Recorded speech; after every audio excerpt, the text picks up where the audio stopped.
Bonjour à tous. Nous avons vu hier que l'ange Gabriel est envoyé vers Marie pour lui annoncer la naissance miraculeuse d'un enfant. Miraculeuse simplement parce qu'elle est fiancée à un homme qui s'appelle Joseph, et Joseph et Marie n'ont pas eu de relation sexuelle ensemble puisqu'ils ne sont que fiancés, même si on peut les appeler aussi mariés selon les coutumes de l'époque. Mais ils vivent séparés.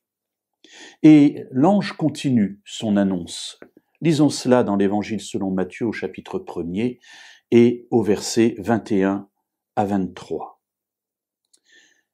Elle enfantera un fils, et tu lui donneras le nom de Jésus, car c'est lui qui sauvera son peuple de ses péchés.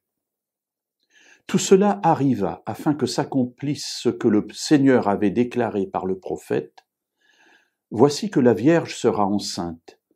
Elle enfantera un fils, et on lui donnera le nom d'Emmanuel, ce qui se traduit « Dieu avec nous ».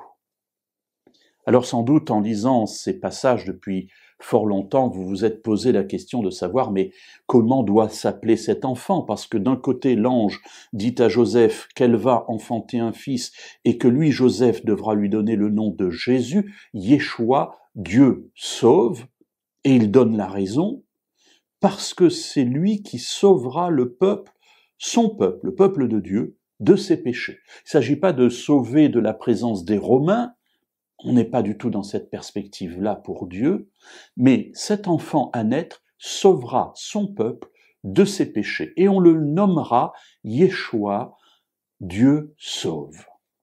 Et c'est l'accomplissement, dit l'ange, d'une prophétie, d'une parole qui a été donnée il y a longtemps dans le livre d'Ésaïe, au chapitre 7 et au verset 14.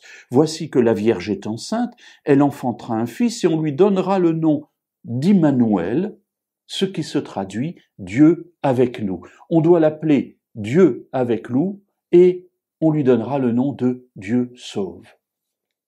Alors on peut se dire, mais on n'y comprend plus rien. Mais mes amis, c'est très logique.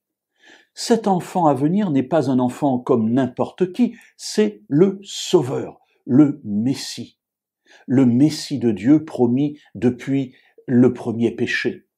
Et cet enfant sauvera bien le peuple de Dieu de tous ses péchés. Et en même temps, il sera l'Immanuel, c'est-à-dire Dieu avec nous, puisque en cet enfant réside la présence même de Dieu, puisque c'est Dieu lui-même qui vient dans notre monde pour le sauver. Il se donne lui-même pour accomplir cette mission extraordinaire. Nous allons continuer dans les jours qui viennent à approfondir ce récit